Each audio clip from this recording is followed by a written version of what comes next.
This podcast was made possible by the generous support of our Patreon patrons. They provide us with the resources we need to produce each episode. You can join them at 90milesfromneedles.com/Patreon.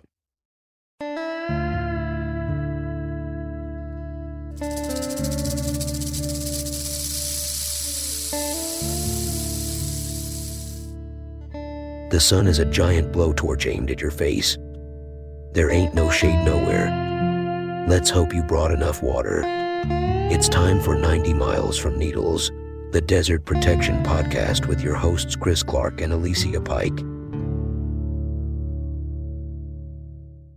Press that once, wait for about 10 seconds to make sure that you didn't accidentally press it twice, because it'll go off after 10 seconds when you press it again, and that looks fine. And so you put it on hold like that. Okay.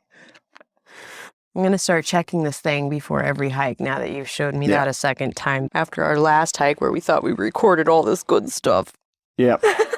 That would have been really good for know your capabilities when you're hiking in 103-degree weather episode, which we still need to do. And I did have a good diatribe on nature stuff there in the waterfall. Yeah. I had a good moment there. One of the conversations that we thought we were recording the other day that didn't actually end up being recorded, you asked me a question that I couldn't answer. Yeah, Chris. How do you take it easy? How do you rest? How do you play? No, I believe the question was, do you play? Yep. And I know you do, but I don't think you do nearly enough. It's a tough question for me because I have lived my entire life avoiding work in the sense of doing things for money that I didn't like doing. Yeah. There's that aphorism, do what you love and you'll never work a day in your life. And I'm doing what I love. And I'm doing a whole lot of what I love. And I'm doing what I love for a good 10 hours on a slow day. The recorder can't pick up how big Alicia's eyes are getting right now. Like, Chris, you can't work 10 hours a day and kid yourself into thinking that just because you love it, that's good for you. Yep. No, I mean, that's what I'm thinking about. So tell me how you occupy these 10 hours every day on a minimum. What are you working on with all this time? Trying to keep Cadiz from mining water out of the Mojave Desert, keeping NextEra Energy from putting a hydroelectric plant in one of the driest parts of the world and using groundwater for a hydroelectric plant. 2 different campaigns about new national monuments, and on the board of the Amargosa Conservancy. I'm on the board of the Mojave National Preserve Conservancy and a couple other organizations doing this podcast. Nobody can see how smirking sad I look right now, listening to Chris describe all these things that he does. Should we take a picture and put it in the show notes? No, I look my worst when I'm frowning. I feel like that must be such a weight on your soul. And I know we've talked to so many people about how they get by doing hard work to protect the environment, but What is it, 2 weeks since we had that conversation? Yeah. And it's been at the top of my mind since. And I'm thinking about it. There are a couple of things that I definitely have done as play, recreation, relaxation in the last couple of years, hiking being one of them, and I can't always get away to do it. I have played guitar, or there's a banjo sitting unused in my living room, as you know. Mm-hmm. I think I heard you play it once, and Lara did give me some recordings of you playing, so I have that. I'll have to speak to her about that. And now, unless every listener gives $300 to our Patreon, we will include those recordings in the podcast. But I think what we're getting at here is ensuring that you take enough time to soothe and nourish your soul, no matter what you do for a living. And I think for those of us who throw time and effort into the conservation world, you, by far more than me, it may be harder to take the time to just go out into nature because you're in nature all the time for work. which I can only imagine how confusing that might be for your system, because you're there in these amazing places, but you're there for a fight. You're there to gain solidarity and to create momentum and to send a message, to save something, to steward something. And so you may think to yourself, well, I got that time I was out in Bonanza Spring and I showed all these people, but you're talking about some depressing ass shit and you're fighting to save something that should not be at peril. And that must be such, I feel it from this podcast. It's such a weight. It's to balance it out with the cleansing in nature that has nothing to do with the work that you do. I imagine that can be hard to do.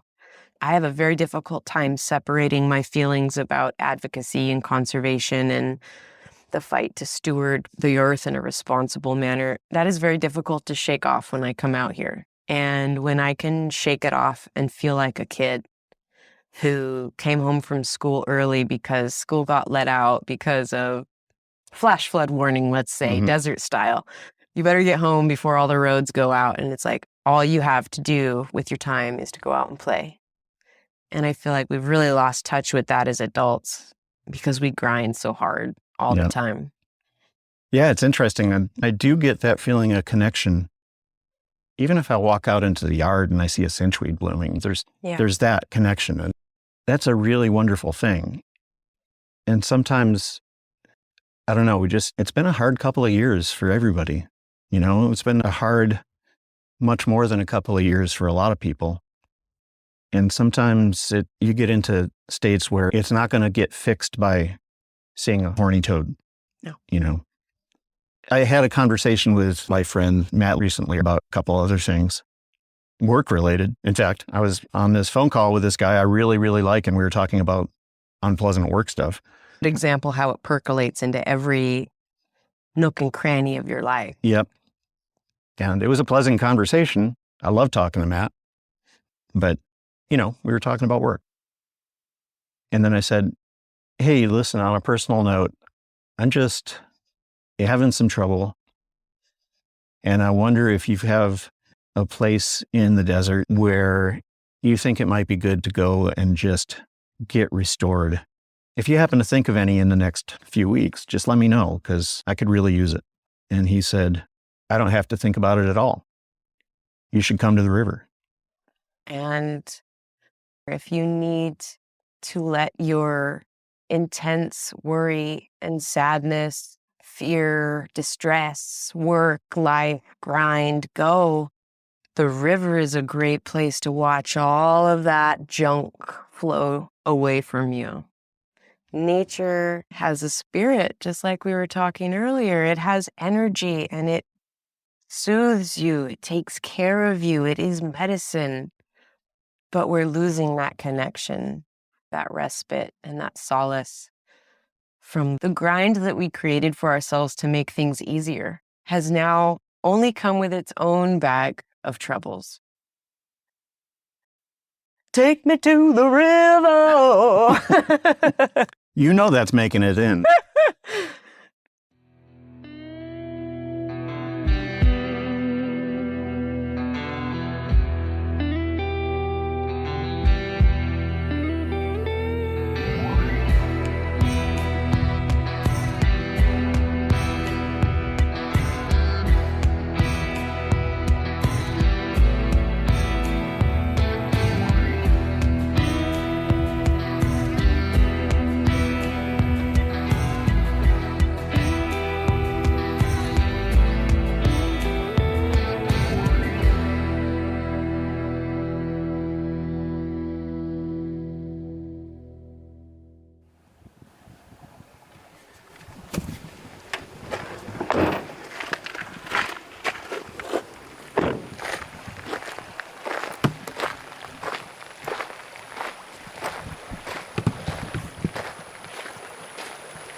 About 25 years ago, I was lying on my stomach on a sandbar with my head hanging over the water on the Green River, upstream of its confluence with the Colorado by a couple 100 miles, in a place called Island Park in Dinosaur National Monument. It was a warm summer day. My then wife and our then dog and I had been driving for weeks on a trip around the country, and we were happy to have an afternoon to just laze around and not drive anywhere. There wasn't a cloud in the sky that day. As I lay there on my stomach, watching the surface of the water striders and the little fish, I noticed something on the bottom, 4 or 5 inches down. The action of the water had caused the sand on the river bottom to ripple. It's a familiar pattern, you know what it looks like. A sinuous set of ripples, parallel curves, more or less perpendicular to the flow of current. And I could watch the ripples move ever so slowly as water pushed the sand grains off the top of each ridge, down into the trough beyond, and then scooped neighboring sand grains out of the trough, deposited them on the next ridge down. There was something else going on too.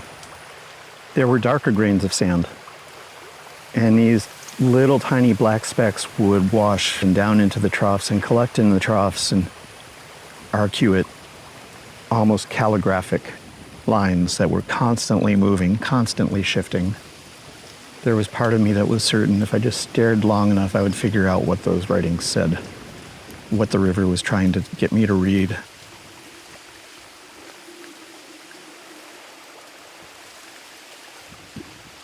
That beloved dog is long dead. That marriage ended amicably a couple decades ago. Everything changes in life. But here I am, still trying to read the river. This time without the splash of beaver tail or a friendly coyote-looking dog. From this point, where I sit on the Ahadkov Tribal Preserve, south of Parker, Arizona, maybe 1,300 miles from the watershed's headwaters in the Wind River Range of Wyoming. The water I watch pass me here is cumulative drainage from a 250,000 square miles of the western United States, from snowmelt in Wyoming and Colorado and Utah, New Mexico, from subterranean desert rivers flowing beneath the ground in Nevada and California, and from a little of each in Arizona. 250,000 square miles of drainage basin. It seems like there should be more water here. There is so little water in this river that I can hear the pebbles moving on the riverbed, hitting against each other.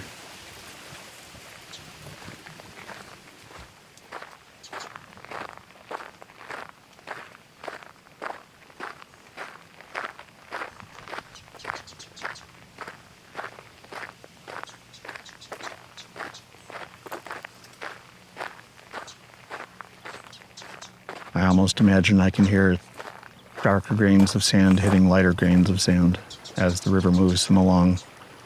On another trip at the bottom of the Grand Canyon, I sat battling heat exhaustion, 10 feet away from Bright Angel Creek. It was May 2005, and the north rim was under 8 feet of snow, but down on the bottom of the canyon it was triple digits, and I had stayed in the sun too long. The only thing that kept me from sticking myself up to the waist in Bright Angel Creek and getting that good cold snowmelt water on my femoral arteries, cooling down my blood, bringing myself back to something resembling normal, or as close to it as I ever get, was a repeated sound at irregular intervals of one rock hitting another rock with a loud crack under the water in that creek. The water was racing down the creek, and it was bringing really big rocks with it, and they were hitting each other on their way down the remaining 100 yards to the Colorado River. Of course, the chance that any of the sand grains from 1996 on the Green River in Utah or any of the splinters of collided boulders from 2005 in Arizona on Bright Angel Creek have made it as far as where I sit here in Parker, Arizona is vanishingly small. There are few rivers in the U.S. that are as thoroughly dammed as the Colorado. Very few rivers in the U.S. that have as much silt trapped behind giant concrete walls as the Colorado. Even here, some miles downstream from Parker Dam, the whole river is silting up. The whole river is in chains. The river is so thoroughly controlled that there are no floods to scour the silt, and the silt has built up below the dam as well. The beautiful island of tules and cattails across from me. It looks absolutely gorgeous. An island of bright green in the middle of the water. And there should be no such thing in the middle of the Colorado River. On the banks, certainly, in the oxbows and the bays and the side washes and the low-lying spots on the riverbank. Plenty of spots for tules and cattails and arrowweed on the floodplain of the Colorado, but what is a floodplain on a river that no longer floods? A little bit of education about how the environment works can destroy really beautiful settings in your mind. This is beautiful. It shouldn't be here, and it's beautiful. The Arundo, 10 feet tall, waving in the wind. It shouldn't be here, and it's beautiful. I guess the trick is to learn how to love carpets of dead red brome grass in between the Joshua trees, the tules and the silted up islands in mid-river, the eucalyptus trees, the murmurations of starlings. There are some things we can restore right here, but there are some things that are changed forever, and we can help them become part of an ecosystem. But we can only do that if we see that they're beautiful. It will happen. It will happen at some point. Those dams will come out. I mean, we could take them out. We could remove them. It would cost a lot less than it costs to put them in. But it would still be expensive. It would be politically unpopular. You'd have to drain the reservoirs first. I mean, unless we wanted to evacuate every living person all the way downstream. But it could be done. I doubt that we will do it, but it will happen. The river has sawn through way more formidable obstacles than these flimsy little thumbnail dams. At some point in the late Cenozoic, there was a lava flow that built a dam on the Colorado. It was 500 or 600 feet high. It was almost as high as Hoover Dam, but it was a lot thicker, possibly as much as a quarter mile or a half mile thick. Created a huge lake that was there for thousands of years. And all that's left of that dam is a very popular rapid for whitewater rafters in the Grand Canyon called Lava Falls. The river took that dam out. The river's going to take these dams out. We have changed the climate. We've ensured that mega droughts will be the new normal, but there will still be storms, and they will be way less predictable, and some of them will be way more violent, and they will throw rocks up against the dams. They will churn and swirl and erode the sidewalls. If nothing else, the reservoirs will silt up altogether, and then what's left for the river but to flow over the top of these dams. These dams will be gone. The river will come back. This river is temporarily encumbered. I find that reassuring. We will eventually stop fucking with this river. And in the meantime, even in its encumbered and depauperate state, this is a beautiful river with its tules and its tamarisk, its cattails and its arundo, its yellowthroats and Wilson's warblers and gray-tailed grackles, and its starlings and its pigeons. This is a beautiful place, and I can feel my blood pressure dropping. There it goes. I'm going to spend a little time trying to figure out what the river is trying to tell me. I may or may not report back.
So the bad news is that going to the river did not cure me permanently. Nor should you have believed that it would. I didn't. But I kind of felt like we were setting this up to be one of those episodes where this miraculous thing happens and fixes everything and happy ending. And when you take an ibuprofen and the pain goes away and then it wears off and comes back. That's what we're talking about. Yep. That's exactly what we're talking about. And the good news is it did help. I spent a few hours listening to the Colorado flowing, and it smelled and looked like the creeks I knew as a kid, warm, algae-ridden water. This immediately smelled like home. And listening to the birds, the warblers and the yellowthroats, it was restorative. And it was a place that we will have to go back to and talk to somebody from the reservation that's doing the management of the preserve. It's a really cool project in the middle of development ground zero. And they have a lot of problems with the land and they're working on ways to address them. And I deliberately didn't pay attention to much of that on this trip because that's work. And I was going there to see what was there and listen to the birds and the river and the wind blowing through the giant reed grass and look at the rocks. Well, that's a good point. We have to consciously make the decision to be absorbed in nature and allow ourselves to be present in nature without thinking about all that other stuff. Nature has so much to say, and I think we're rarely quiet enough to listen, even though we're in tune and we're trying to save her. Thanks for sitting out here with me while I work this out in my head. Yeah. We've all got to take more time to play and less time hustling. We're cheating ourselves if we don't, especially those of us who take such tender joy in nature. To deprive ourselves of that in an effort to fight to save her seems really dark. Well, thanks for calling me out on that. And I will take you to the river with me next time I go. Always down to go to the river.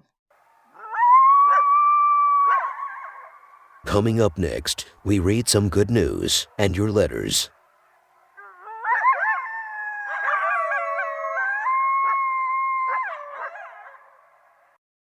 Hello, I'm Petey Mesquite, host of Growing Native from KXCI Tucson. Each week since 1992, I've been sharing stories, poems, and songs about flora, fauna, family, and the glory of living in the borderlands of southern Arizona. Recent episodes of Growing Native are available at kxci.org, Apple Podcasts, and PRX. The desert is beautiful, my friends. Yeah, it is. Do you have a desert-related podcast or website or newsletter or something similar that you'd like us to promote? Let us know. 760-392-1996. You're listening to 90 Miles from Needles, the Desert Protection Podcast. No step on Sneck. We are back. We love hearing from you here at 90 Miles from Needles. We like to hear your feedback on what we're doing. Plus, it's nice to know that we're not releasing these episodes out into the void to echo forever in the nothingness of cold, dark space. We like getting responses.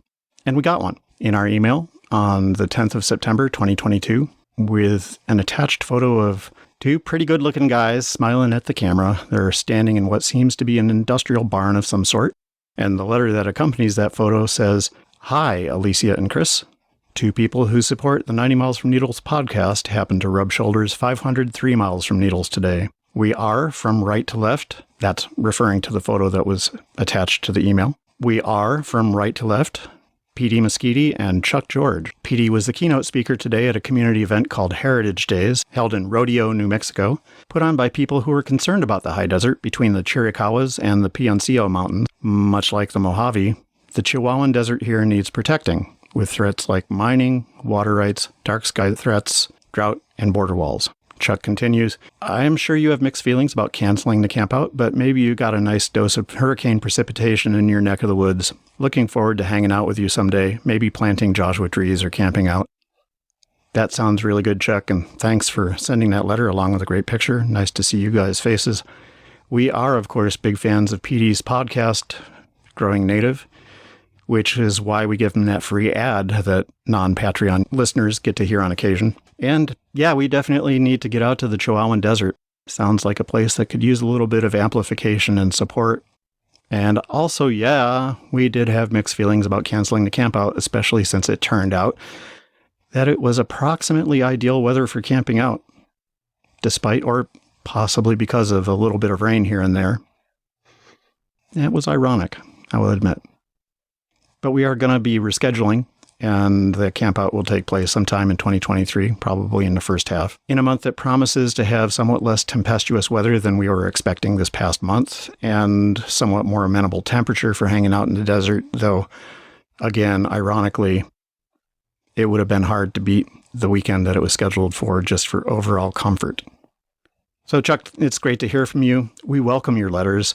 Send them to Chris at 90milesfromneedles.com or Alicia, Alicia, at 90milesfromneedles.com. A couple other things I wanted to bring up.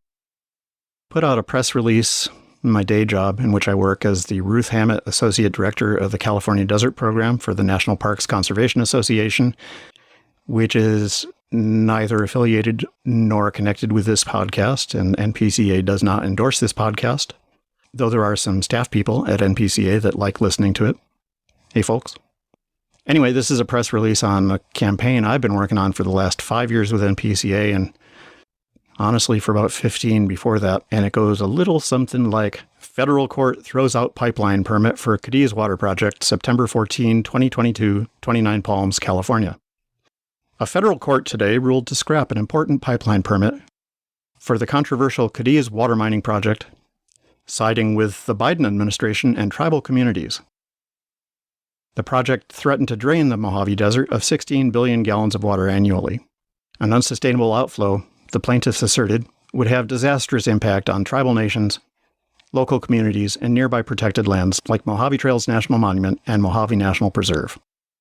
The court's ruling vacates the pipeline rights-of-way issued to Cadiz and grants the BLM's motion for voluntary remand following a lawsuit by the Native American Land Conservancy and the National Parks Conservation Association. The pipeline rights-of-way were issued to Cadiz by the BLM in the last days of the Trump administration. What the press release doesn't mention, for a number of good reasons, is that the person running the BLM in those days was Secretary of the Interior David Bernhardt, who stands to gain personally and significantly if the Cadiz project goes through. Anyway, you can read the entire press release at npca.org, but I'll read the two quotes that were included. This court ruling blocks the Cadiz project from harming the sacred ancestral lands and water sources that tribal peoples in the California desert region depend greatly on for their spiritual and cultural practices and way of life, said Michael J. Madrigal, president of the Native American Land Conservancy. We thank the Biden administration for its support and for recognizing that our peoples have been here since the beginning of time and that we continue to visit, gather, and utilize these special areas in the desert for our cultural survival. Quote number 2, because it's my podcast and I can. Cadiz has failed to materialize for decades because it would be a major environmental justice disaster, inflicting harm on tribal nations in California, communities that are already feeling the impacts of drought and climate change, said Chris Clark of NPCA. Again, npca.org for the full text of that press release. This is some long overdue good news, thanks in no small part to the UC Irvine Environmental Law Clinic, which continues to represent Native American Land Conservancy and NPCA in this suit. Hats off to them.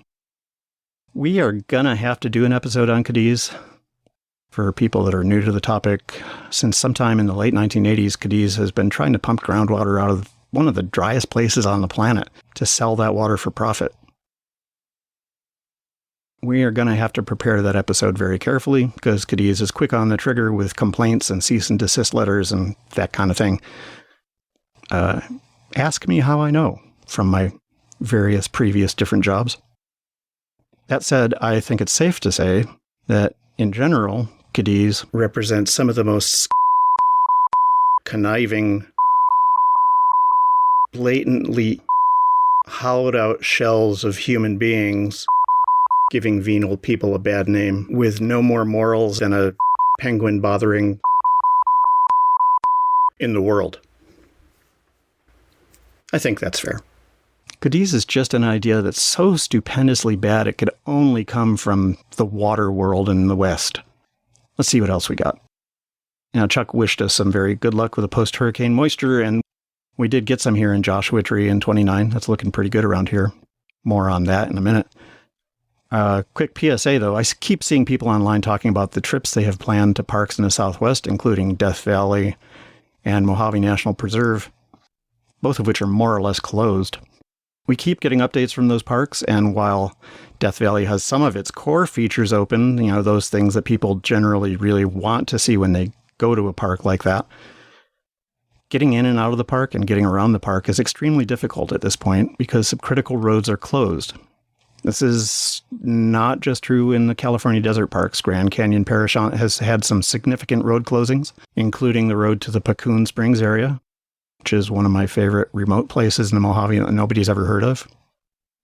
Although if you Google Pacoon, Pakoon, and alligator, you'll come up with something interesting.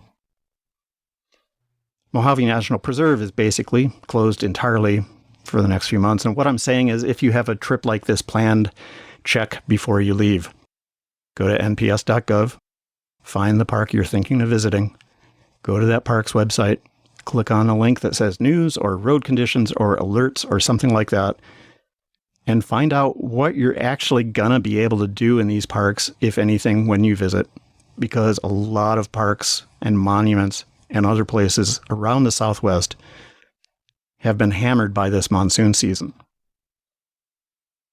Now, in a sense, that's bad news for land managers because they're going to have to spend money they don't really have to repair the roads so that gawkers like you and me can come in and take pictures of ourselves in front of stuff. The good news is rain is food. Rain is food in the desert, anyway. Rain is food for desert tortoises because they'll come out and eat the annuals that come up in the wake of a rainstorm, often in spring, but summer and fall annuals work for them too. Rain is food for desert bighorn. The acacias and a lot of the other desert legumes are leafing out nicely, and they're sheep chow. We're going to see some, I'm not going to say fat because they have a couple of years of drought to catch up on, but we're going to see some pretty healthy bighorn sheep in the next couple of years, I'd say. Dry wash woodland trees are looking really good. I spent a little time the other day sitting underneath an ironwood tree over in the California section of the Sonoran Desert. It looked pretty damn glorious. Ironwood has really become one of my favorite trees. And speaking of things responding to monsoonal moisture, the recording session with Alicia and me that you heard in this episode took place in the spot in Joshua Tree National Park, blessed by the presence of hundreds, actually certainly thousands of red-spotted toads. Red-spotted toads are really fascinating little critters, widespread throughout the deserts of the Southwest. Some places it might as well be desert. They can live in really, really dry country as long as there's some water some of the time. They need water to lay their eggs, and they need that water to stick around long enough for those eggs to hatch into tadpoles, and then for those tadpoles to survive to adulthood, which really isn't that long a time, maybe a couple of weeks in general.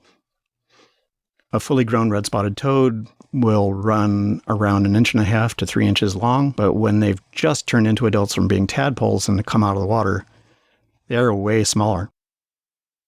Imagine being in the desert and seeing the ground covered with deer flies, except you look closer and the deer flies turn out to be shaped like frogs and acting like frogs. And in fact, they turn out to be frogs or toads. Tiny, tiny, tiny toads. Some of them are small enough to be eaten by small lizards, which honestly is probably happening right this second. Well, we had to watch where we stepped in Joshua Tree National Park in that spot because there were so many red-spotted toads all around. Probably if we stepped at random, 1 step in 5 would have squished one. We didn't want to do that. It's a good reminder, even in a landscape that looks really durable, even in a landscape that looks like there's nothing there except sand and gravel and boulders and things with spines, there is delicate life that is counting on us to step carefully, to look closely, to pay attention, and, ideally, to speak up in defense of that delicate life in the desert. That's it for this episode. Thanks for listening. Visit our Patreon site at 90milesfromneedles.com/Patreon, Patreon. Or if you just want to give us a one-time quick tip or the price of a cup of coffee or a one-time grant of several $1,000s, you can go to 90milesfromneedles.com/KOFI to find our Ko-fi site where we are raising funds to hire freelance journalists to contribute to this podcast. Thanks for joining us.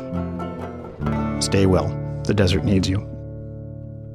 This episode of 90 Miles from Needles was produced by Alicia Pike and Chris Clark. Editing by Chris. Podcast artwork by the remarkable Martine Mancha. Theme music is by Brightside Studio. Other music by Slipstream. Follow us on Twitter or on Instagram at 90mi from Needles and on Facebook at facebook.com/90 miles from Needles. Listen to us at 90milesfromneedles.com or wherever you get your podcasts. Thank you to the Colorado River Indian Tribes. Thanks as well to our newest Patreon supporter, John Norris. Support this podcast by visiting us at 90milesfromneedles.com/Patreon and making a monthly pledge of as little as $5. Or visit 90milesfromneedles.com/KOFI to make a one-time contribution. Our supporters enjoy privileges including early access to this episode. Crucial support for this podcast came from Tad Coffin and Laura Roselle. All characters on this podcast can't remember your name, cause there ain't no one for to give you no pain. This is Bouse Parker reminding you to stop and smell the choyas. See you next time.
Sit, Hart, sit.